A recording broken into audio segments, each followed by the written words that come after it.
ओम श्री परमात्मने नमः। वंदे गुरु परंपरा।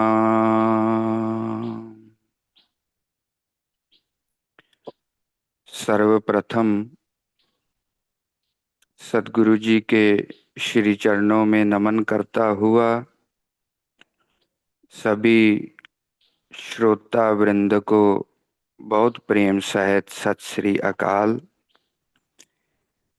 हम लोग श्रीमद् भगवद गीता का विचार विमर्श कर रहे हैं। पीछे हमने देखा प्रथम अध्याय अर्जुन विषाद योग। अर्जुन को युद्ध भूमि में अपने सम्मुख गुरु, भाई और परिवार के जनों को युद्ध भूमि में एकत्रित देखकर मृत्यु का, सबके विनाश का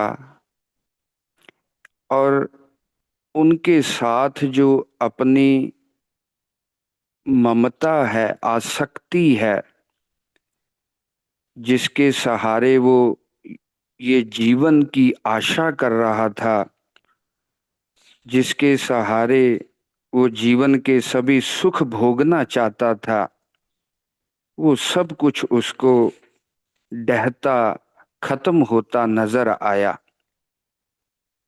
और अर्जुन गहरे विषाद में डूब जाता है और युद्ध से भागना चाहता है और कहता है, यदि मामा प्रतीकारम अशस्त्रम शस्त्र पाणया धार्तराष्ट्रा रणे हन्युस तन्मे क्षेम तरम भवेत। अगर मुझको धृतराष्ट्र के पक्ष के लोग निहत्थे को अगर मार भी दें तो मैं मरना श्रेय कर समझता हूँ, अच्छा समझता हूँ, लेकिन मैं युद्ध नहीं करना चाहता। तो दूसरे अध्याय में, जिसका नाम है सांख्य योग, सांख्य शब्द यहाँ पर गीता में बहुत सारे जो शब्द दर्शनों में प्रयुक्त होते हैं उनको एक नए अर्थ में भगवान श्री कृष्ण प्रयोग करते हैं। सांख्य शब्द का अर्थ होता है सद असद या आत्म अनात्म विषयनी बुद्धि यस्य, जिसके पास सत और असत को देखने की, समझने की बुद्धि है। आत्मा और अनात्मा का जिसके पास विवेक है उसको बोलते हैं सांख्य बुद्धि। सांख्य का अर्थ आत्म अनात्मा का विवेक, बुद्धि का अर्थ ज्ञान, उसको सांख्य बुद्धि कहते हैं। तो दूसरे अध्याय में सांख्य योग के नाम से भगवान श्री कृष्ण उपदेश करते हैं। भगवान पहले अर्जुन को थोड़ा फटकारते हैं, डांटते हैं। क्लैब्यम मास्मा गमः पार्थ कुतस्त्वा कश्मलमिदं विषमे समुपस्थितम। अर्जुन, ये विषम परिस्थिति में तुम योद्धा हो और युद्ध से विरत होना चाहते हो, वो भी युद्ध भूमि में खड़े होकर के। ये तुम्हारे मन का जो मोह है ये कहाँ से पैदा हो गया? तुम कलीबता, नपुंसकों वाली बातें क्यों कर रहे हो? इस प्रकार से भगवान उसको थोड़ा डांटते हैं। लेकिन अर्जुन फिर शिष्यस्ते हम शादिमाम त्वाम प्रपन्नम, मुझे कोई रास्ता नहीं दिखाई दे रहा। हतो वा प्राप्स्यसि स्वर्गम, अगर मैं जीत के इस युद्ध को जीतता हूं, अगर मैं मर के स्वर्ग को प्राप्त होता हूं, तो दोनों लोकों में मुझे जीवन का जहाँ अपने सुख का कोई साधन नहीं नजर आता, जिनके लिए मैं लड़ना चाहता हूँ, मेरे अपने लोग ही जब मारे जाएंगे तो ये धन संपदा को प्राप्त करके मैं क्या करूँगा। तो किम कर्तव्य में मूढ़, मुझे कुछ नहीं दिखाई देता। शिष्य भाव से मैं तुम्हारे चरणों में समर्पित हो गया हूँ। जो भी श्रेय का रास्ता है, करणीय मार्ग है, आप उसको बताएं। तो जब शिष्य भाव कोई ग्रहण करता है, तभी गुरु का उपदेश उसके दिल में प्रवेश करता है। अगर भीतर शिष्यत्व नहीं है, अगर भीतर से शरणागति नहीं है, तो बहुत सुनने के बाद भी वो ज्ञान जीवन में प्रकाश नहीं लाता। तो अर्जुन शिष्य भाव को ग्रहण करता है और भगवान उपदेश देना प्रारंभ करते हैं। सबसे पहले भगवान कहते हैं, अशोच्याननवशोचस्त्वं प्रज्ञावादांश्च भाषसे। अर्जुन, प्रज्ञावाद मत करो। तुम ज्ञान की बातें कह रहे हो, लेकिन तुम शोक कर रहे हो। जो पंडित होता है वो शोक नहीं करता। ज्ञानी पुरुष का सबसे बड़ा जो लक्षण गीता में और अन्य दर्शनों में बताया, जिसको शोक होता है वो ज्ञानी नहीं है। तरति शोकम आत्मवित्, वेद के ऋषि कहते हैं आत्मज्ञानी शोक से पार हो जाता है। तो अर्जुन, ये जो तुम ज्ञान की बातें, पाप होगा पुण्य होगा, सब संस्कृति नष्ट हो जाएगी, इतने लोगों की हत्या करके धर्म अधर्म होगा, ये सब जो ज्ञान की बातें करते हुए भी तुम शोक कर रहे हो, इसका मतलब तुम केवल प्रज्ञावादी हो, ज्ञानी नहीं हो। तो मुख्य रूप से जो भगवान ने पहले सांख्य बुद्धि के बारे में बताया और फिर योग बुद्धि के बारे में, तो दो यहाँ पर पारिभाषिक शब्द हैं गीता के। सांख्य बुद्धि का मतलब आत्मज्ञान के विषय में विवेक होना, और योग बुद्धि का अर्थ है कर्म से संबंधित ज्ञान। कर्म क्यों करना, किसके लिए करना और कैसे करना, इसका जो ज्ञान है उसको योग बुद्धि कहते हैं। तो भगवान कहते हैं, अर्जुन तुम देह नहीं हो, तुम आत्मा हो। ना जायते म्रियते वा कदाचिन, नायं भूत्वा भविता वा न भूय, अजो नित्या शाश्वतो यम पुराणे, ना हन्यते हन्यमाने शरीरे। दूसरे अध्याय का 20वां श्लोक। भगवान कहते हैं, तुम ना जन्मते हो ना मरते हो, तुम पहले भी थे, आगे भी रहोगे, और तुम नित्य हो, शाश्वत हो, किसी शस्त्र अस्त्र से कटने वाले नहीं हो, और ना तुम मारने वाले हो, ना तुम मरने वाले हो। तो नित्य आत्मा का स्वरूप भगवान ने सांख्य बुद्धि के द्वारा किया। एक दो बातों को स्पष्ट करना जरूरी है, जिससे गीता की जो आत्मा है, गीता का जो उपदेश है, वो भगवान किस ढंग से कर रहे हैं, उसका विभाग क्या है, वो समझना बहुत जरूरी है। क्योंकि कभी भगवान कहेंगे कर्म करो, कभी कहेंगे छोड़ दो, कभी कहते हैं मैं ही करने वाला हूँ, मैं ही करवाने वाला हूँ। कभी कहेंगे कि जीव के कर्मों से मैं बिल्कुल अछूता हूँ, वो अपने राग द्वेष से करते हैं, वो बिल्कुल स्वतंत्र हैं। बहुत सारी विपरीत बातें भगवान के मुख से आगे निकलेंगी। तो प्रसंगवश कभी भगवान कहेंगे मैं ही करता हूँ, कभी कहेंगे मैं करने वाला नहीं हूँ, कभी कहेंगे कर्मों को करो और कभी छोड़ दो।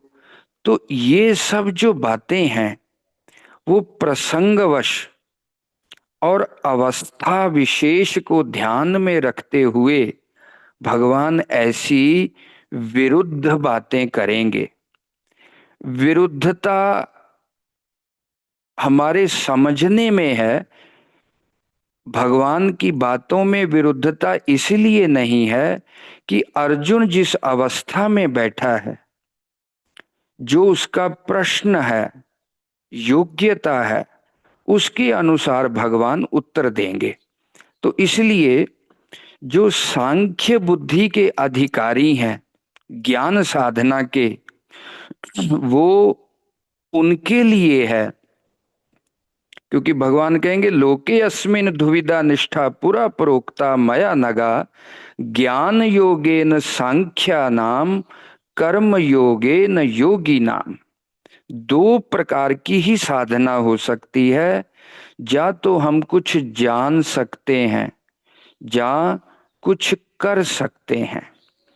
तो जानने की साधना का नाम है सांख्य योग, सांख्य बुद्धि, और करने की साधना का नाम है योग बुद्धि या कर्म योग। तो सांख्य बुद्धि के अधिकारी कौन हैं? जिनको देह में आत्म भाव नहीं है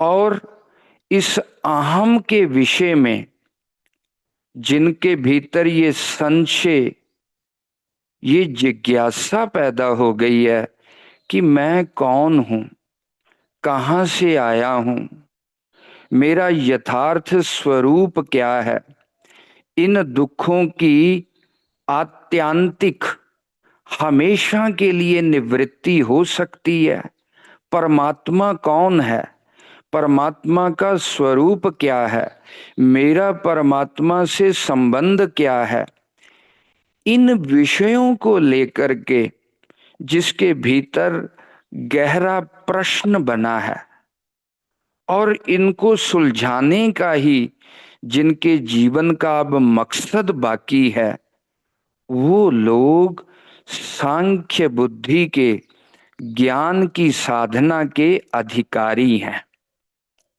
उनके लिए भगवान कहते हैं अब तुम कर्मों को त्याग कर निरंतर श्रवण मनन और निधि ध्यासन ज्ञान की साधना में लग जाओ।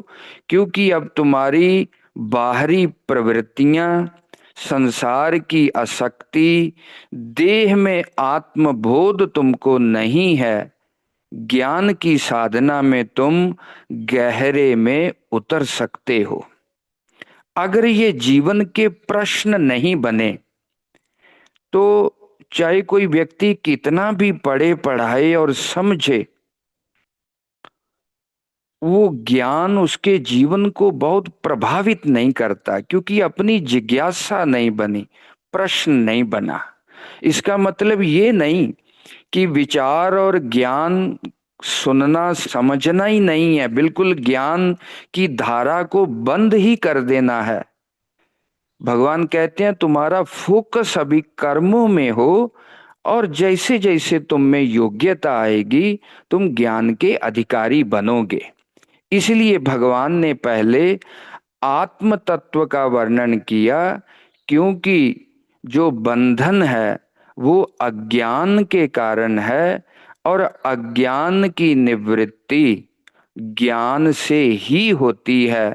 तो मुख्य बातों को भगवान ने पहले ज्ञान योग के द्वारा कहा, फिर भगवान कहते हैं, अर्जुन तुम कर्म के अधिकारी हो। क्यों? क्योंकि अभी तुमको इस देह में ही आत्मबोध है, संबंधियों में ही अभी आसक्ति है। तुम इस राज्य को और स्वर्ग के फल में सुख देख रहे हो।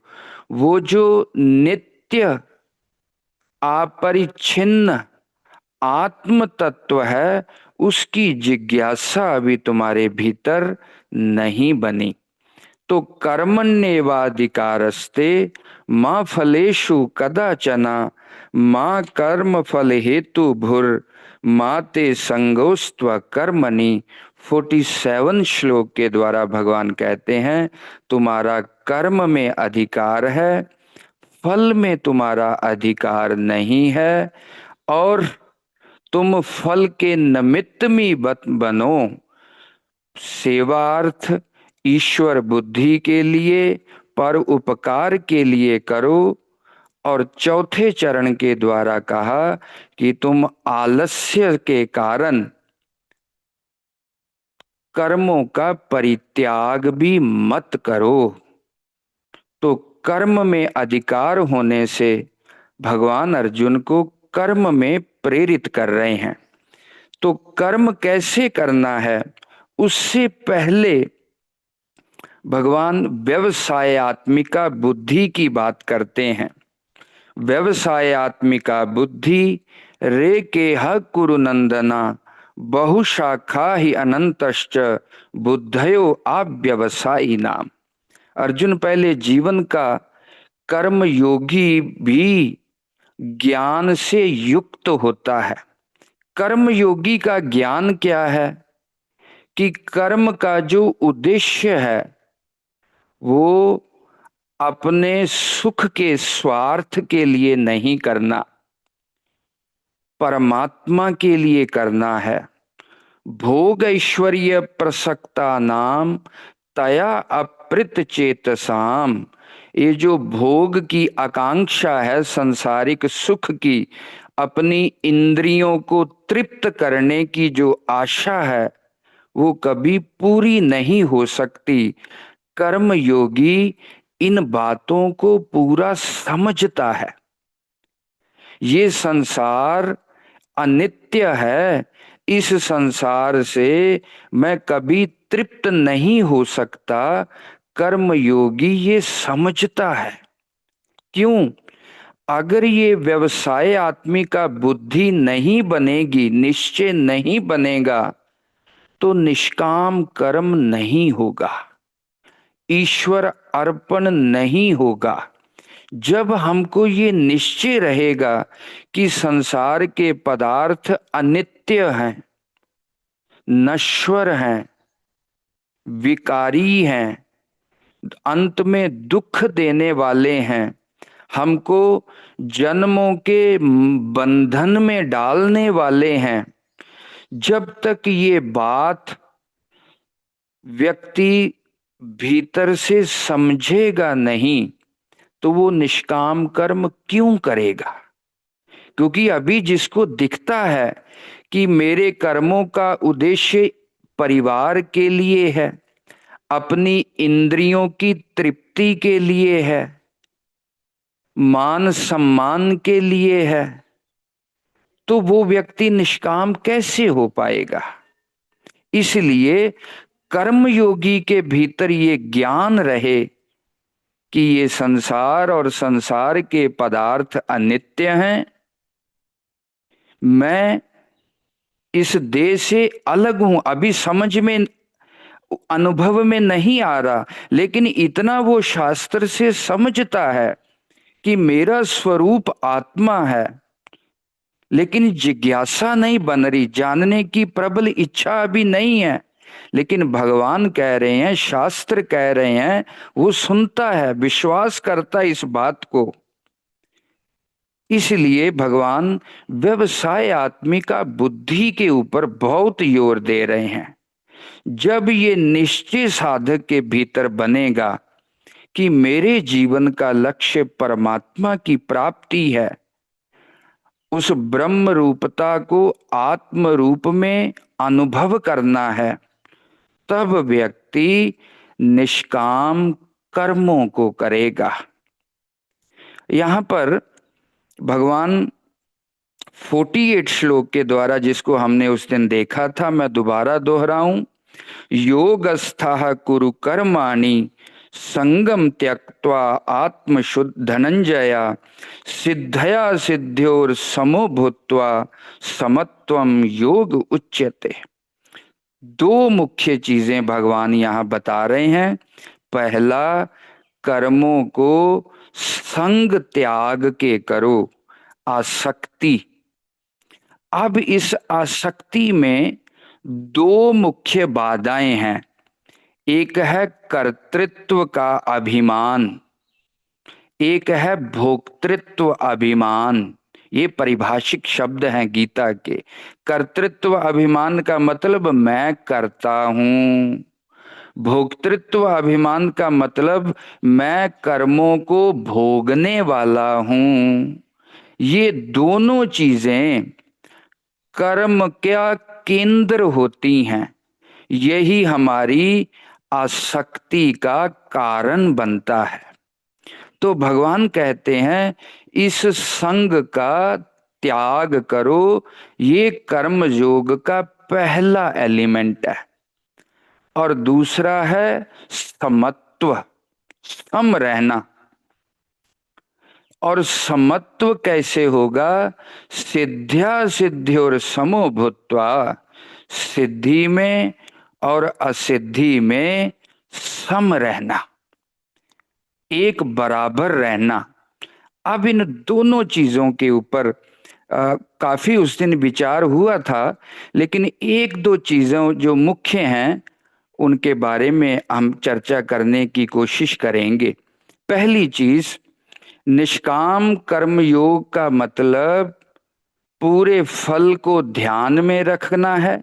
मैं कर्म किस लिए कर रहा हूं, कितना इसके द्वारा फल होगा, क्या उसका उपयोग होगा, ये पूरी योजना परिकल्पना बना करके काम करना है।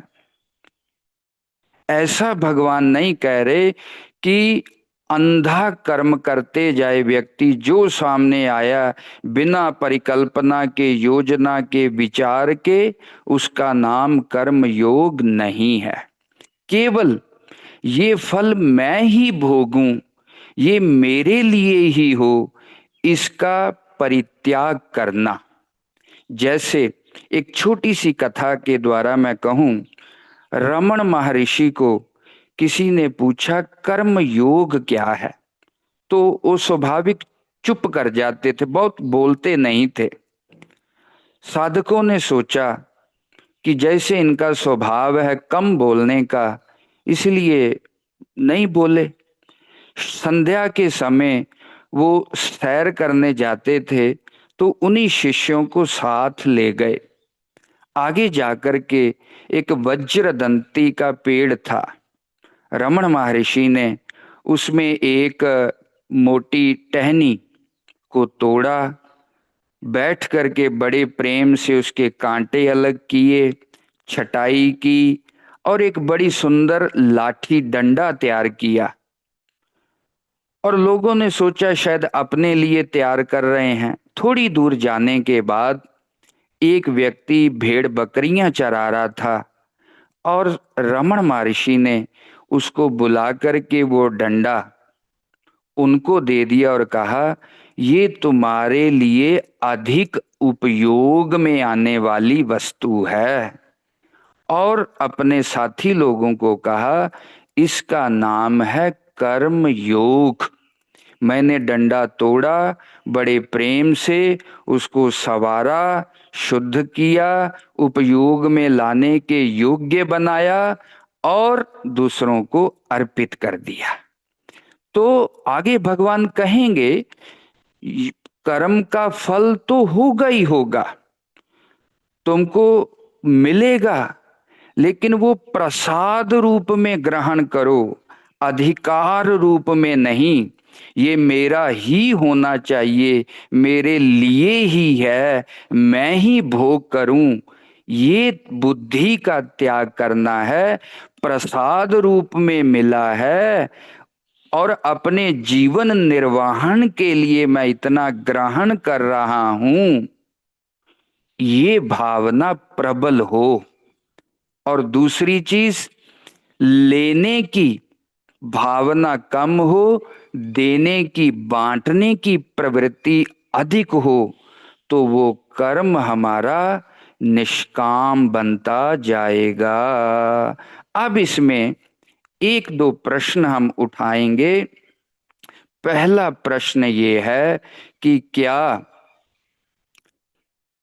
व्यक्ति कर्म करने में स्वतंत्र है, या परमात्मा उससे करवाता है? जैसे गुरबानी ने कहा, तू करता करना मैं नाही, जा हो करी ना होई। बहुत सारे वाक्य ऐसे मिलते हैं, गीता में भी मिलेंगे। भगवान आगे कहेंगे, हृदेशे अर्जुन भूतानि यंत्रारूढ़ानि मायया, 18वें अध्याय में। जैसे एक यंत्र भीतर बैठकर यंत्र को चलाते हैं ना, उसी तरह मैं पूरे भूतानी विश्व को चलाता हूं, करने कराने वाला मैं हूं। लेकिन लेकिन अवस्था भेद से वो भी बात ठीक है, और जीव करने में स्वतंत्र है, ये बात भी ठीक है। दोबारा कहूं कि जीव एक अवस्था में कर्म करने में स्वतंत्र है, और जब वो आत्मज्ञान में स्थित हो जाता है, एक परमात्मा के बिना वो दूसरा कुछ देखता ही नहीं। जो कुछ भी है वो परमात्मा के ही रूप हैं। मेरे भीतर पशु पंछी, दूसरे व्यक्तियों के भीतर वो परमात्मा ही खिला हुआ है। तब करने वाला, करवाने वाला एक परमात्मा ही होता है। इसलिए अपनी अवस्था, अपनी योग्यता के हिसाब से हमको निर्णय करना है कि अभी कर्मों की जिम्मेवारी मैं लूं, या सब कुछ परमात्मा के ऊपर छोड़ दूं। क्योंकि भगवान अभी तीसरे अध्याय में कहेंगे, जिसका देह आत्म भाव प्रबल है, मोह ममता प्रबल है, संसार के सुखों की आसक्ति बहुत दृढ़ है, इंद्रियों को तृप्त करने की चाह बहुत है, ऐसा व्यक्ति अगर कहे जो करता है परमात्मा करता है, जो करवाने वाला है परमात्मा करता है, जीव के हाथ में कहाँ है, वो जहाँ ले जाए, जहाँ रखे, उसकी रजा में रहना चाहिए, भगवान उसको मिथ्याचारी कहेंगे, झूठा आचरण कहेंगे। इसलिए अगर ऐसी बात नहीं होती कि जीव कर्म करने में स्वतंत्र है, तो भगवान कहते हैं, अर्जुन युद्धाय कृत निश्चया, युद्ध करने का दृढ़ निश्चय करके तुम खड़े हो जाओ, कर्म करो। जागृत प्राप्य वरान निबोधता, वेद के ऋषि कहते हैं, कुर्मन्ने वेह कर्माणि जिजीवी शेत शतगुण समा, एवं त्वयि नान्यथे तोस्तो ना कर्म लिप्यते नरे। दृढ़ निश्चय करके तुम कर्म करने के लिए खड़े हो जाओ। बार बार भगवान अर्जुन को उत्साहित करते हैं। लगभग 5 शेष श्लोकों के द्वारा भगवान कहते हैं, अकीर्तिम चापि भूतानि कथिष्यन्ति ते अभयाम, संभावितस्य चाकीर्तिर्मरणादतिरिच्यते। 34 श्लोक, दूसरा अध्याय। भगवान कहते हैं, अर्जुन तुम शस्त्र अस्त्र छोड़ करके बैठ गए हो, तुमको अपनी अकीर्ति का भय नहीं है? लोग क्या कहेंगे? इतना शूरवीर अर्जुन, धनुर्विद्या में इतना निपुण योद्धा, ये जो तुम्हारी निंदा होगी संसार में, बुद्धिमान लोगों की मरणादपि रिच्यते। अगर बुद्धिमान लोगों की, प्रतिष्ठित लोगों की समाज निंदा करता है तो वो मरने से भी बढ़कर है। तो आगे श्लोक कहते हैं, भयाद रणादुपर्तम मनस्यन्ते त्वाम महारथ। इतना बड़ा योद्धा और युद्ध से डर करके भाग गया, मरने मराने से भयभीत हो गया, कांपने लगा। इसीलिए भगवान कहते हैं, हतो वा प्राप्स्यसि स्वर्गम जित्वा वा भोक्ष्यसे महीम तस्मादुत्तिष्ठ कौन्तेय युद्धाय कृत निश्चय। 37 श्लोक। हे अर्जुन, तुम योद्धा हो, सम्मानित पुरुष हो, और इस समय युद्ध रूपी कर्म तुम्हारे सर पर खड़ा है। मरने मराने की चिंता छोड़ो, मर जाओगे तो स्वर्ग का सुख मिलेगा अपनी जिम्मेदारी को करने से। अगर जीत जाओगे तो इस लोक का राज्य भोगोगे। उत्तिष्ठ कौन्तेय कृत निश्चय, खड़े हो जाओ युद्ध का दृढ़ निश्चय करके। तो बार बार भगवान, अगर परमात्मा स्वतंत्र होता तो अर्जुन के भीतर ऐसी प्रेरणा भर देते। ये सब बार बार तुम खड़े हो जाओ, ये समझाने की क्या जरूरत है। और इसी श्लोकों की व्याख्या में भगवत्पाद भाष्यकार कहते हैं, अगर हम मान लें कि व्यक्ति के पास कर्म करने की बिल्कुल स्वतंत्रता नहीं है, तो शास्त्रों में जो विधि निषेध का वर्णन है वो व्यर्थ हो जाएगा। जो शास्त्रों में बहुत सारा हिस्सा है, धर्म करो, सत्य बोलो, ईमानदारी से चलो, किसी का धन मत चुराओ, अपनी इंद्रियों को वश में रखो, ये जो उपदेश हैं, अधर्म मत करो, ये व्यर्थ हो जाएंगे। और करने की जो बार बार प्रेरणा है, तुम ऐसा करोगे, सत्य बोलोगे तो तुम्हारा चित्त शुद्ध होगा, धर्म के अनुसार चलोगे तो पाप नहीं पैदा होगा, बंधन नहीं पैदा होगा। तो ये पूरा शास्त्र जो है वो उसमें व्यर्थापत्ति आ जाएगी। तो इसलिए दिक्कत कहाँ होती है शास्त्रों को समझने में? अधिकारी भेद नहीं रहता। हम लोग एक ही डंडे से सबको हाँकना चाहते हैं। यहीं पर मैं कह दूं, क्योंकि प्रसंग है, वहां जाके इसका विस्तार से हम चर्चा करेंगे। भगवान तीसरे अध्याय में अर्जुन को बड़ी जोर से कहते हैं एक चीज और, ना बुद्धि भेदम जनयेत अज्ञानाम कर्म संघिनाम। अर्जुन, मैं ज्ञानी हूं, मुझे कर्म करने की कोई जरूरत नहीं है, क्योंकि मुझे किसी फल की चाह ही नहीं, मैंने कहीं पहुंचना ही नहीं है। मैं कर्म क्यों करता हूं? लोगों को सत प्रेरणा देने के लिए। अर्जुन, बुद्धि भेद नहीं करना चाहिए। बुद्धि भेद का मतलब क्या होता है?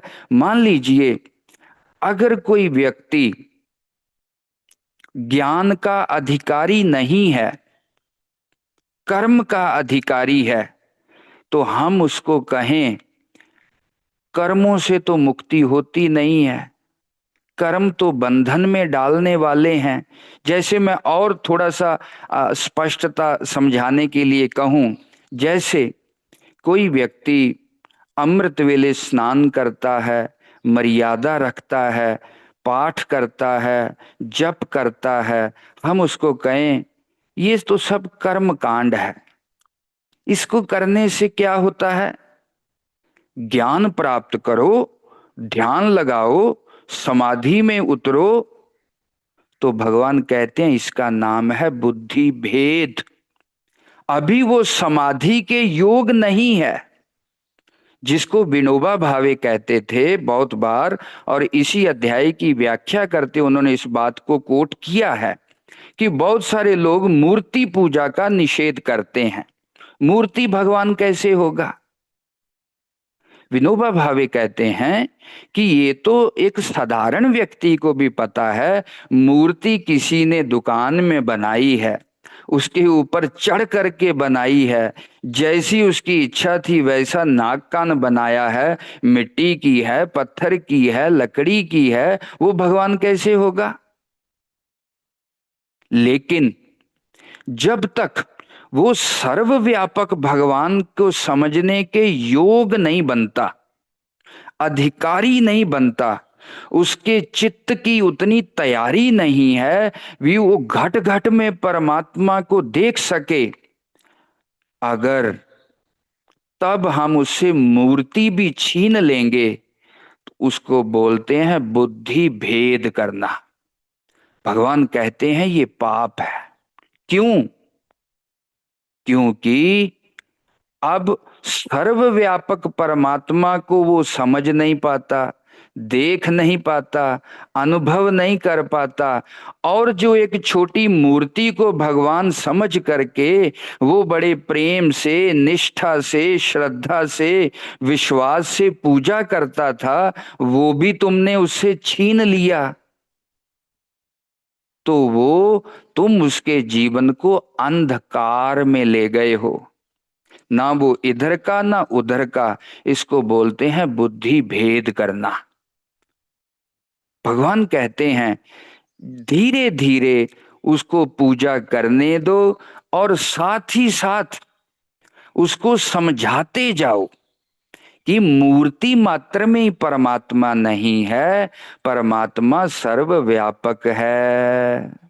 धीरे धीरे उसको समझाते जाओ, तुम ये देह नहीं हो, तुम आत्मा हो।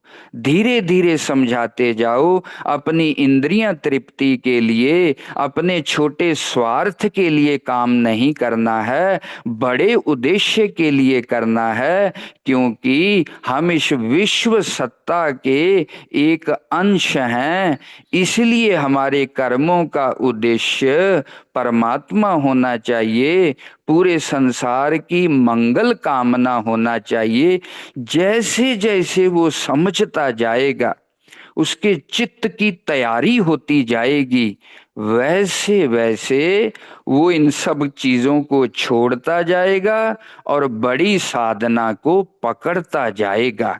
जैसे बीज में पहले उसका मुख फटता है, थोड़ा सा अंकुर निकलता है, अंकुर से पुष्पित और पल्लवित होता है, धीरे धीरे उसको पत्र आते हैं, फिर पुष्प आते हैं, फिर फल आते हैं। अगर कोई कहे बीज से सीधा ही फल निकल आए, भगवान कहते हैं ऐसी आशा करने से व्यक्ति का कभी कल्याण नहीं होता। अपनी योग्यता, अपनी अवस्था और अपना अधिकार किसमें है, उसके अनुसार अपनी साधना को तय करना, और स्टेप बाय स्टेप चलते चलते तुम ज्ञान योग के अधिकारी बनते हो, और फिर उस आत्मा को ब्रह्म रूपता में अनुभव कर पाओगे। तो इस ढंग से चलना, अधिकार भेद करना।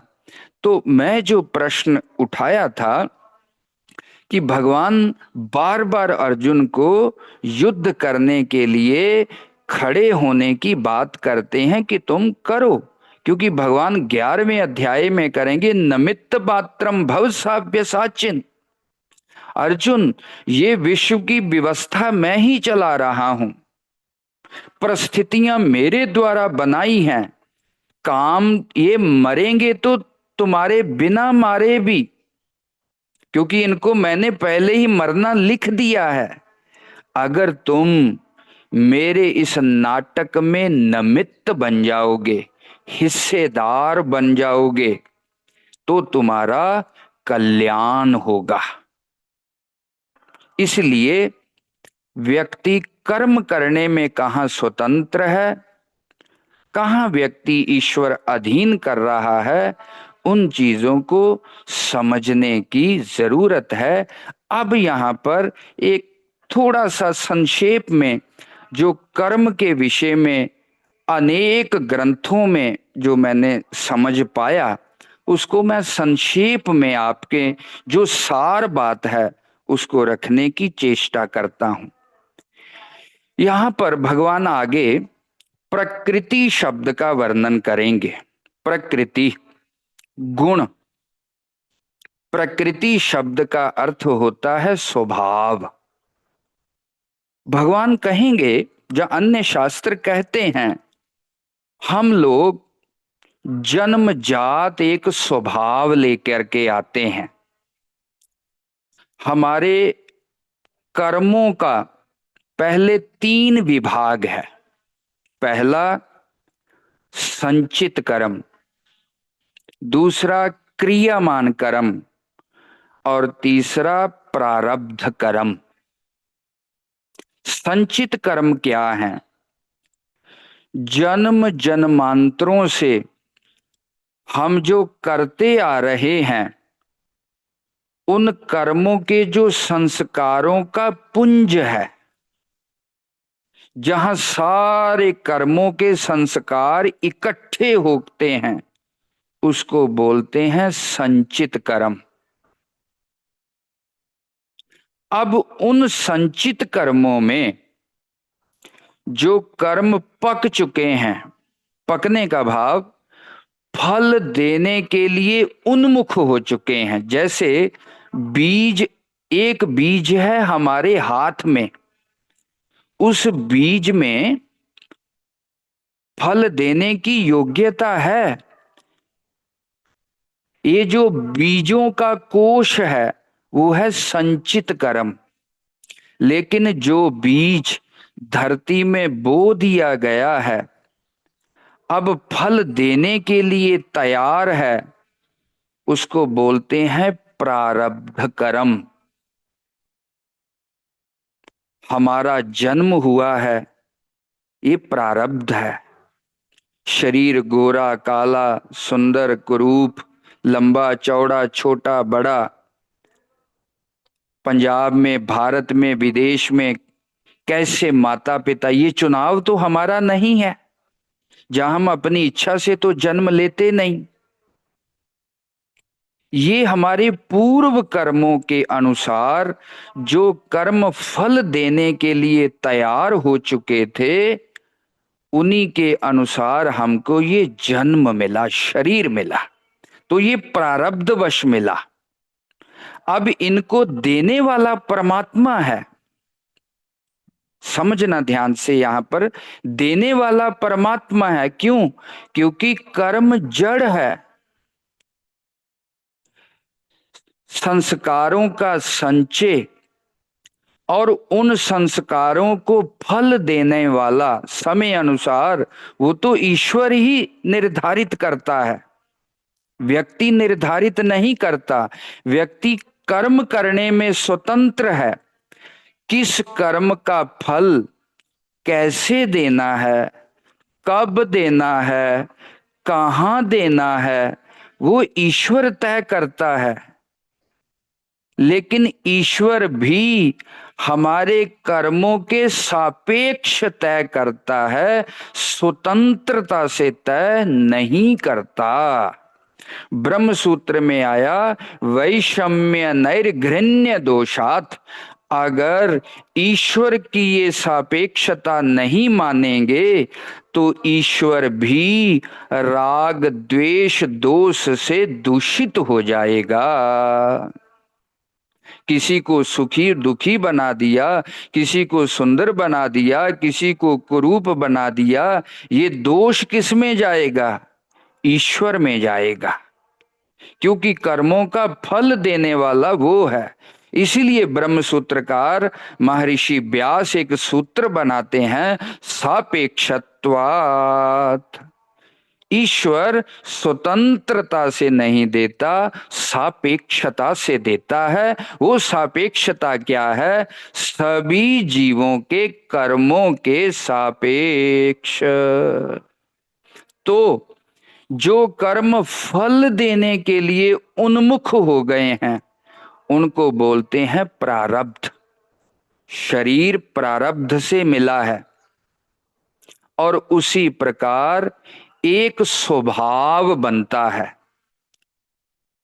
हर व्यक्ति की रुचि, योग्यता, स्वभाव वो जन्मजात होता है। जो ब्राह्मण, क्षत्रिय, शूद्र और वैश्य,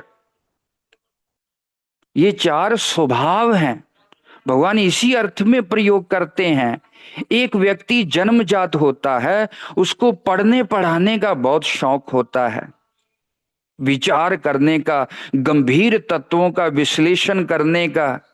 एक व्यक्ति जिंदगी भर जीता है लेकिन उसके भीतर ये सवाल ही नहीं उठता, ये प्रकृति कैसे काम कर रही है, ये हवा क्या है, पृथ्वी क्या है, मैं कहां से आता हूं, कहां चला जाता हूं, सुख क्या है, दुख क्या है। आप देखते हैं संसार में एक व्यक्ति इतनी जड़ता से जीते हैं सारी जिंदगी। जानना तो अलग बात है, ये सवाल ही नहीं उठता, प्रश्न ही नहीं उठता।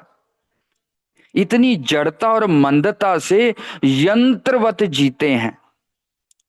जिनकी ये विचारशीलता, विवेक, पढ़ना पढ़ाना, गहरे तत्वों को जानने की कोशिश करना, जैसे साइंटिस्ट लोग हैं, फिलोसफर हैं, विचारक हैं, लेखक हैं, बुद्धिजीवी हैं, वो ब्राह्मण हैं। वो ब्राह्मण स्वभाव है उनका। अब एक व्यक्ति को शरीर का बड़ा बल होता है, ये मोटा ताजा तकड़ा हो जाए, शरीर कैसे स्वस्थ रहे, बलवान रहे। और वो बुद्धि के, ज्ञान के बल को श्रेष्ठ नहीं समझता। वो सोचता है जिसके शरीर में बल होता है वही व्यक्ति महान होता है। लड़ने लड़ाने की, सुरक्षा करने की जिनकी प्रवृत्ति होती है, स्वभाव होता है, वो क्षत्रिय स्वभाव के हैं। एक व्यक्ति को व्यापार में बड़ी रुचि है, कैसे कुशलता से एक को 10 बनाया जाए, बड़ा दिमाग काम करता है, बड़ी रुचि है उसमें, बड़ा दिल लगता है।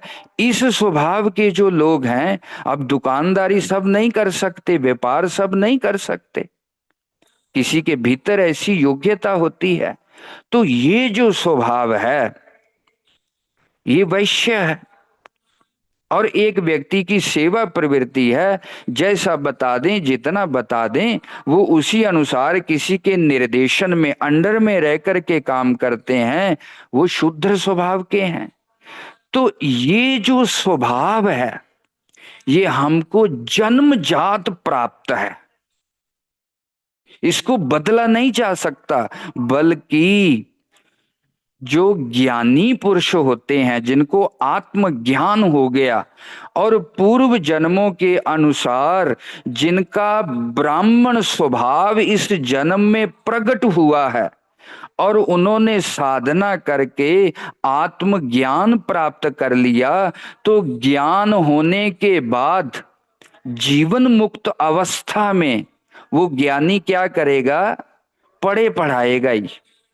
अगर उस ज्ञानी का स्वभाव क्षत्रिय है तो बड़ा गुस्से वाला, ज्ञान होने के बाद भी बड़ी सुरक्षा करने वाला। अगर स्वभाव वैश्य का है तो वो सबको इसी ढंग की प्रेरणा देगा, कैसे अपने व्यवहार को, कैसे धन संपदा को बढ़ाया जा सके, कैसे व्यापार को खड़ा, मतलब वो स्वभाव तब भी नहीं बदलता है जब आत्मज्ञान हो जाता है। क्योंकि वो स्वभाव पूर्व कर्मों के अनुसार हमने जन्म जात प्राप्त किया है, वो हमारा अंतःकरण बना हुआ है। और जब तक कर्मों अनुसार ये शरीर रहेगा, हमारी रुचि, हमारी प्रवृत्ति, हमारा स्वभाव बदला नहीं जा सकता। क्यों नहीं? क्योंकि पिछले कर्मों को करते करते करते ऐसे संस्कार हमने इकट्ठे किए हैं, उन्हीं संस्कारों से इस जन्म में ये अंतःकरण बना है। तो प्रत्येक कर्म का दो फल होता है, एक तो प्रारब्ध बताया, संचित बताया, और तीसरा क्रियामान कर्म जो हम वर्तमान जीवन में करते हैं।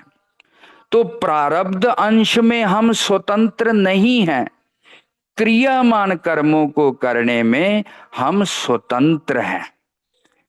तो प्रत्येक कर्म का दो फल होता है, एक प्रारब्ध बनता है, एक संस्कार बनता है। तो भगवान कहते हैं तुम परिस्थिति, जो हालात तुम्हारे आगे बन गए हैं, ये शरीर, ये परिवार, ये देश, और वो सुख दुख की अवस्था, परिस्थिति, वो तुम्हारी प्रारब्धों के अनुसार है। अब जैसे किसी के जीवन में रोग आ गया, कैंसर आ गया, सोचा नहीं था, समझा नहीं था, चाहा नहीं था, लेकिन फिर भी कैंसर आ गया, तो ये भगवान ने दिया है तुम्हारे कर्मों का फल भोग करने के लिए। ये जीवन में प्रारब्ध अंश प्रकट हुआ है, इसमें तुम परतंत्र हो, लेकिन उस कैंसर से दुखी रहना है, अवसाद रहना है, खिन्न रहना है, फ्रस्ट्रेट रहना है, हर समय ये क्यों हो गया, कैसे हो गया। कैंसर तो परेशान कर ही रहा है शरीर को, ये बार बार दुखी हो करके अपने मन को भी तपाना, ये तुम्हारे हाथ में है। अगर तुम चाहो तो उस अवस्था को अपने मन के ऊपर हावी होने देना, जहां उसको भोग समझ करके कर्मों का सुखपूर्वक सहन कर लेना, समता से, जहां अपनी आत्म स्वरूप समझ करके ये कैंसर शरीर का रोग है, मैं तो इससे अलग हूं, आत्म अनुभूति में स्थित होकर के इस सुख दुख से अलिप्त रहना, इसमें तुम स्वतंत्र हो। तो किस अंश में हम स्वतंत्र हैं, किस अंश में हम ईश्वर के प्रारब्ध के अधीन हैं, इसका विवेक साधक को होना चाहिए। भगवान कहते हैं अर्जुन, परिस्थिति तुम्हारी नहीं बनाई, ये कर्मों के अनुसार तुमको अमीर गरीब, विद्वान अविद्वान, सुखी दुखी, परिस्थितियां मेरी बनाई हैं, लेकिन तुम इसमें स्वतंत्र हो। उन परिस्थितियों के भीतर रहते हुए भी तुम उनसे अछूता, निर्लिप्त रह सकते हो। तो कर्म के जो दो अंश हैं, एक है प्रारब्ध अंश, एक है संस्कार अंश, जो मन में संस्कार इकट्ठे होते जाते हैं। तो भगवान कहते हैं जीव कर्मों में स्वतंत्र है, किस अंश में, प्रारब्ध अंश में नहीं, स्वभाव अंश में नहीं। जन्मता जो तुम्हारी रुचि स्वभाव बन चुका है वो बदला नहीं जा सकता, लेकिन तुम्हारे भीतर का जो स्वभाव में राग द्वेष है, ईर्ष्या है, हंकार है, लोभ है, लालच है, अज्ञान है, ये जो संस्कार के भीतर की अशुद्धियां हैं, इन अशुद्धियां ही तुम्हारे सुख दुख का कारण है, बंधन का कारण है, तुम्हारी ब्रह्म रूपता को प्रकट नहीं होने देते। इन अंशों को शुद्ध बनाने के लिए तुम स्वतंत्र हो, इसलिए तुम कर्म करो ताकि कर्म इस ढंग से करो कि उन कर्मों के संस्कार ना बने। जब संस्कार नहीं बनेंगे तो वो बंधन का कारण नहीं बनेगा। अर्थात कर्म इंद्रिय तृप्ति के लिए, छोटे स्वार्थ के लिए, राग द्वेष के लिए मत करो। जैसे जैसे तुम कर्मों को निष्काम करते जाओगे, तुम्हारा स्वभाव, तुम्हारे चित्त में जो अशुद्धियां हैं वो दूर हो जाएंगी, संस्कार नहीं बनेंगे, तो वही शुद्धि तुमको ज्ञान साधना का अधिकारी बना देगी। इसीलिए व्यक्ति स्वतंत्र है, ये बुद्धि भगवान ने दी है। अब एक प्रश्न और मैं संक्षेप में उठाऊं, समय हो गया। वेद के उपनिषदों में कहते हैं तस्या साधु कर्म कारयति असाधु कर्म कारयति पुण्य पापे उन्नीशीते निशीते। वेद के ऋषि कहते हैं, भगवान कहते हैं, जिसको मैंने उद्धार करना है, सही रास्ते ले जाना है, मैं उससे पुण्य कर्म कराता हूँ। जिसको मैंने अधोगति में ले जाना होता है, मैं उससे पाप कर्म करवाता हूँ। ऐसी बहुत सारी श्रुतियां मिलती हैं। जिसको पढ़ने से भ्रांति होती है कि जब अच्छा और बुरा करवाने वाला परमात्मा ही है तो मैं तो कठपुतली हूं, मेरे को इसकी फिक्र चिंता भी करने की क्या जरूरत है। मैं धार्मिक हूं कि अधार्मिक हूं, मैं पाप करूं कि पुण्य करूं, संसार में हूं कि परमात्मा में हूं, फिर अपने कल्याण की, उद्धार की चिंता मैं क्यों करूं जब करवाने वाला परमात्मा ही है। मेरी तो कोई जिम्मेवारी नहीं है फिर। तो वहां पर भाष्यकार कहते हैं, ये जब जितनी भी श्रुतियां हैं, वेद के वाक्य हैं, गीता के वाक्य हैं, वहां भगवान यही कहते हैं, उसका भाव ये है कि जैसे जैसे व्यक्ति के पुण्य, प्रारब्ध के और वर्तमान जीवन में जैसे जैसे हम शुद्ध आचरण करते हैं, किसी का दिल नहीं दुखाते, पर उपकार करते हैं, सबके भले के लिए करते हैं, वर्तमान में जब व्यक्ति कर्म अच्छे करता है और प्रारब्ध में पड़े हुए जो पुण्य हैं उसके इकट्ठे किए हुए जब वो बढ़ जाते हैं, तो परमात्मा प्रसन्न हो करके उसके मन में वैसी प्रेरणा देता है, वैसी परिस्थितियां बनाता है, वैसे संयोग बनाता है। वही भाव है कि मैं जिसको भला करना हो उससे अच्छे काम करवाता हूं, जिसको नीचे ले जाना हो उससे पाप कर्म करवाता हूं। जैसे जैसे आप अच्छा बनने की प्रेरणा करते हैं, चाह करते हैं, तो भगवान वैसी परिस्थिति बनाएंगे, आपको सत्संग मिलने लगेगा, साधु पुरुषों का दर्शन करने को मिलेगा, अपने सतगुरु के चरणों में बैठने को मिलेगा, गुरबाणी नाम सिमरन सुनने का दिल करेगा, बार बार सतगुरु से दर्शन करें, भजन करें, तो वो प्रेरणा भीतर से भगवान देगा और वैसी बाहर परिस्थितियां बना देगा। उसी प्रकार जब वर्तमान में हमारा जीवन क्रियामान कर्म दूषित होते हैं और प्रारब्ध में भी पाप कर्म होते हैं, वो जब इकट्ठे होते हैं तो रोज नई मुसीबत, मन की स्थिति बड़ी खिन्न हो जाएगी, अच्छी चीजें सुनने पर भी बुरी लगेगी, गुरबाणी सुनने में भी बड़ी कड़वी लगेगी, सत्संग करने को टाइम वेस्ट समझेंगे और बार बार संसार के भोग हमको अट्रैक्ट करेंगे। उनके मिलने की संभावना बनेगी, चोरी कैसे की जाए, दूसरे का धन कैसे हरण किया जाए, वो प्रेरणा, वो हालात, वो समझ, वैसी वैसी सिचुएशन हमारे जीवन में बनती जाएगी। तो भगवान कहते हैं युद्धाय कृत निश्चय अर्जुन, ये जो कर्म करने का तुमको मैंने स्पेस दिया है, योग्यता दी है, ये तुम अपने जीवन की अशुद्धि को, संस्कारों को बनने से रोक सकते हो। वो दायित्व तुम्हारे ही ऊपर है। क्यों?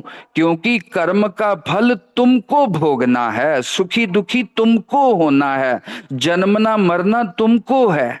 इसीलिए जब तक तुम देह को आत्मा समझते हो, अज्ञान अवस्था में बैठे हुए हो, तब तक मैं तुम्हारे लिए ईश्वर हूं, ये जगत सत्य है। और तुम्हारा ये मैं करके जो शरीर को आत्मा समझ रहे हो, ये भी सत्य है। और इसके द्वारा जो तुम अच्छा और बुरा कर्म करोगे, उसका फल भी तुमको भोगना पड़ेगा। इसलिए तुम कर्म करने के अधिकारी हो, और कर्मों को निष्काम भाव से करो, ताकि कर्मों का लेप ना हो, चित्त शुद्ध हो जाए। तो ये पहले अंश का व्याख्यान, निष्काम कर्म क्यों करना है, पूरी कर्तव्य बुद्धि से और जिम्मेदारी से करना है। संक्षेप में मैं कह दूं, अगर आपको संशय हो तो प्रश्न कल हम कर सकते हैं। कर्म योग का दूसरा हिस्सा है समत्व, समता का अभ्यास। अब ये कैसे है? मान अपमान, सिद्धि असिद्धि, लाभ हानि में सम रहना, ये साधनगत समत्व साधना है। कभी डोल जाते हैं, लालच भी सफल नहीं हुए, दुख होता है, लेकिन मन को समझा करके फिर ले आओ। हमारे भाग्य में होता, कुछ मेहनत में कमी रह गई होगी, तो मन को संतुष्ट रखना, ये समता का अभ्यास है। लेकिन यहाँ पर सिद्धि असिद्धि और बड़े अर्थ में है, जो मैंने उस दिन भी कहा था, ईश्वरों में तुष्यतु, अर्थात हम लोग विचलित रहते हैं। इतने साल हो गए भजन करते हुए, मन तो शांति नहीं हुआ, एकाग्र नहीं हुआ, रस ही नहीं आया। जैसे सदगुरु जगजीत सिंह जी के पावन उपदेशों में है, मैं तो इतने दिनों से सेवा कर रहा था, मेरे को तो ये मिला ही नहीं, मेरे साथ ऐसा हो गया। तो भगवान कहते हैं सिद्धि है सिद्धि, अभी मेरी साधना कहाँ तक पहुंची, मैं मुक्त क्यों नहीं हो रहा, मेरा चित्त क्यों नहीं शुद्ध हो रहा। तो जब हमारा फल पे ध्यान जाता है, तो हमारा कर्म थोड़ा ढीला पड़ना शुरू हो जाता है। इसलिए आप देखेंगे धर्म कर्म में जा, अध्यात्म में थोड़े दिन तो व्यक्ति बड़े उत्साह से चलता है, सुबह भी उठेगा, नित्यनेम भी करेगा, लेकिन थोड़े दिनों बाद रस नहीं आता। ये तो ऐसे ही कर्म कांड है जी, बेकार की बातें हैं, मनोकल्पना है। आप देखेंगे व्यक्ति नास्तिक बन जाता है, ये रस न आने से। ये नहीं देखता कि मेरे अंदर की अशुद्धियां कितनी हैं, मेरी लालसा कितनी है, कामना कितनी है, वासना कितनी है। जब तक वो वासना कामना घटेगी नहीं, रस स्वाद नहीं आता। तो हम लोग इस चीज से विचलित हो जाते हैं, वो मार्ग का ही त्याग कर देते हैं, नित्यनेम करना छोड़ देते हैं, संगत करना छोड़ देते हैं। तो भगवान कहते हैं समता का दूसरा अर्थ है, ये जो अध्यात्म में सफलता असफलता की बात है, उसमें भी तुम सम रहो, विश्वास रखो, परमात्मा देख रहा है, मेरे प्रत्येक कर्म का वो फल मुझे देगा, और अपनी कृपा के द्वारा वो मेरा उद्धार निश्चित करेगा। विचलित नहीं होना। इसलिए कर्म योग फल की आसक्ति का काम निष्काम भाव से करें, कर्तापन और भोक्तापन को त्यागते हुए करें और समत्व का अभ्यास करें। ये दूसरा अंश है। सिद्धि और असिद्धि में सम रहने की कोशिश करें। सम इसलिए रहें, कुछ हमको प्रारब्धवश मिला है और जितना हम एफर्ट कर सकते थे उतना किया। ठीक हुआ कि गलत हुआ उसी अनुसार फल आया, लेकिन हम अपने मन को विचलित ना करें, दुखी ना करें, निरंतर ईश्वर के लिए कर्म करें। इन शब्दों के साथ आज का यही मैं पूरा करता हूं। कल फिर हम और आगे देखने का प्रयास करेंगे। बड़े गंभीर विषय हैं ये। धीरे धीरे सुनते सुनते समय तो चाहिए इसके लिए, इसलिए मैं बहुत जल्दी में नहीं हूं, ताकि जितने दिन भी ये हमको अवसर मिले तो कुछ ना कुछ प्राप्त हो। इस दृष्टि से धीरे धीरे चल रहा हूं। हरिओम तत्सत। ਤੁਸੀਂ ਜਿਹੜੀ ਗੱਲ ਕੀਤੀ ਸੀ, ਮੈਨੂੰ ਗੁਰਬਾਣੀ ਦਾ ਵੀ ਬਚਨ ਯਾਦ ਆਉਣ ਡਿਆ ਕਰਮ ਦਾ। ਤੇ ਉਹ ਸੱਚ ਪਾਤਸ਼ਾਹ ਵੀ ਹੁਕਮ ਕਰਦੇ ਨੇ ਨਾ, ਕਾਲ ਖਾਏ ਕਿ ਛੱਥੋਂ ਦੇ ਨਾਨਕ हाँ ਰਾਹ हाँ हाँ हाँ, ਪਛਾਣਾ ਸੇ। पुषाणा से। ਹਾਂ ਹਾਂ जी ਤਾਂ जी जी जी जी जी ਤੇ ਸੇਵਾ ਤੇ ਤਾਂ ਬਹੁਤ ਬਚਨ ਆਉਂਦੇ ਨੇ, ਇਸ जी। ਤਰ੍ਹਾਂ ਦੇ ਆਉਂਦੇ ਨੇ। ਇੱਕ ਥੋੜਾ ਜਿਹਾ ਜਿਹੜਾ ਮੇਰਾ ਵਿਚਾਰ ਸੀ ਕਿ ਕਰਮ ਤੇ ਕਰਮ ਕਾਂਡ ਦੋ ਚੀਜ਼ਾਂ ਹੋ ਜਾਂਦੀਆਂ ਨੇ। जी ਕਰਮ ਕਰਨਾ ਸਾਡੇ ਜ਼ਿੰਦਗੀ ਦੇ ਫਰਜ਼ ਨੇ ਤੇ ਸਾਨੂੰ ਕਰਨਾ ਵੀ ਚਾਹੀਦਾ। ਜਿੰਨਾ ਚਿਰ ਮਾਲਕ ਨੇ ਸਾਨੂੰ ਸਮੱਤ ਦਿੱਤੀ ਹੈ ਸਾਨੂੰ ਕਰਨਾ ਚਾਹੀਦਾ। ਜਿਹੜਾ ਅਸੀਂ ਕਹਿੰਦੇ ਆ ਕਿ ਕਰਮ ਕਾਂਡਾਂ ਵਿੱਚ ਅਸੀਂ ਜ਼ਿਆਦਾ ਫਸ ਗਏ, ਉਹ ਚੀਜ਼ ਇਹ ਹੋ ਜਾਂਦੀ ਹੈ ਕਿ ਬਹੁਤ ਜ਼ਿਆਦਾ ਹੋ ਜਾਂਦਾ ਹੈ। ਅੱਜ ਆਹ ਦਿਨ ਹੈ, ਅੱਜ ਇੱਥੋਂ ਸੂਰਜ ਚੜ੍ਹਨਾ ਹੈ, ਅੱਜ ਅਮਾਵਸ ਹੈ, ਅੱਜ ਪੁੰਨਿਆ ਹੈ, ਇੰਨੀ ਤਰੀਕ ਨੂੰ ਮੈਂ ਆਹ ਕਰਾਂਗਾ, ਮੈਨੂੰ ਆਹ ਮਿਲੇਗਾ। ਮੈਂ ਅਮਾਵਸ ਦੇ ਮੱਸਿਆ ਦੇ ਦਿਨ ਮੈਂ ਨਹਾਉਣਾ ਆ, ਮੈਂ ਪੁੰਨਿਆ ਦੇ ਦਿਨ ਮੈਂ ਆਹ ਕਰਨਾ ਆ। ਉਹ ਫਿਰ ਬਹੁਤ ਜ਼ਿਆਦਾ ਉਹਦਾ ਕੋਈ ਅੰਤ ਨਹੀਂ ਰਹਿੰਦਾ। ਫਿਰ ਅਸੀਂ ਕਰਮ ਕਾਂਡਾਂ ਵਿੱਚ ਹੀ ਫਸ ਕੇ ਰਹਿ ਜਾਂਦੇ ਹਾਂ। ਔਰ ਉਸ ਕਰਮ ਕਾਂਡਾਂ ਨੂੰ ਬਹੁਤ ਹੱਦ ਤੱਕ ਗੁਰਬਾਣੀ ਨੇ ਕ੍ਰਿਟੀਸਾਈਜ਼ ਕੀਤਾ। पाशा जी, पूरी गीता दे विच ਹਾਂਜੀ किते भी भगवान ने कहीं पर भी ये बात नहीं कही कि इस दिन नहाओगे, इस दिन करोगे, इतना करोगे ये फल ਜੀ होगा। अगर ये ਜੀ मार्ग होता चित्त शुद्धि का, मुक्ति ਜੀ का, तो भगवान उसका जिक्र जरूर करते। जी जी हाँ और उपनिषद भी लगभग आपकी कृपा से मैंने सभी देखे हैं। जी कहीं पर भी उपनिषदों में जिस अर्थ में आप कर्म कांड की अभी बात कर रहे हैं जी उसका कहीं भी जिक्र नहीं है। ठीक है जी, ठीक है हाँ। लेकिन भगवान आगे जाकर के इस बात पर जरूर जोर देंगे 18वें अध्याय में, 17वें अध्याय में, कि अर्जुन इस चीज के लिए सुचेत रहना कि सत्संग विचार तुम्हारा कर्म कांड ना बन जाए, कर्म हाँ योग बने। जी दोनों शब्दों में जी अंतर है। कर्म जी कांड जी ना बने, कर्म जी योग बने। जी इसकी सजगता तुमको निरंतर रखनी है। समाधि भी तुम्हारा कर्म कांड ना बने, योग बने। हाँ तो बहुत वधिया सत्संग गल हो, है जी। कीर्तन हो, गुरबाणी हो, दान हो, पुण्य हो, जो कुछ भी तुम धर्म के नाम पे करोगे वो मेरे साथ जुड़े, तुमको मेरे नजदीक लेकर के आए, वो तुम्हारे अंदर के अहंकार के घेरे को तोड़ने वाला बने, उसमें जड़ता ना आए, अविवेक ना आए। जैसे हाँ जैसे वो जड़ता और अविवेक बढ़ता जाएगा, तुम्हारा नाम सिमरन भी कर्मकांड बन जाएगा। तो ये अ, सजगता भगवान जरूर दे रहे हैं आगे। ਬਿਲਕੁਲ ਠੀਕ ਹੈ ਜੀ। ਤੁਸੀਂ हाँ ਸੰਗਤ हाँ ਵਿੱਚ ਆਉਂਦੇ ਹੋ, हाँ ਤੁਹਾਨੂੰ ਉਹ ਮੌਕਾ हाँ ਮਿਲਦਾ ਹੈ।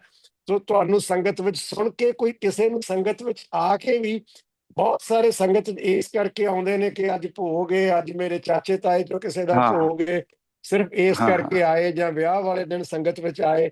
ਤੇ ਉਹ ਸਤਿ ਕਹਿੰਦੇ ਸੀ, ਸੰਗਤ 'ਚ ਇਸ ਕਰਕੇ ਨਾ ਆਇਆ ਕਰੋ ਕਿ ਇਹ ਸੋਸ਼ਲ ਹੈ। ਸੰਗਤ ਵਿੱਚ ਇਸ हाँ। ਕਰਕੇ ਆਇਆ ਕਰੋ ਕਿ ਇੱਥੋਂ ਮੈਂ ਕੁਝ ਗ੍ਰਹਿਣ ਕਰਨਾ, ਇਹਨੂੰ ਸਾਧ ਸੰਗਤ वाह ਸਮਝ वाह ਕੇ आया करो। वाह वाह, क्या बात ਤੇ है, क्या बात है, ਪਰ ਉਹ क्या ਭ੍ਰਾਂਤੀ बात है। ਜਿਹੜੀ ਉਹ ਦੋਵੇਂ ਪਾਸੇ ਕਾਇਮ ਹੈ ਜੀ। कैम है जी।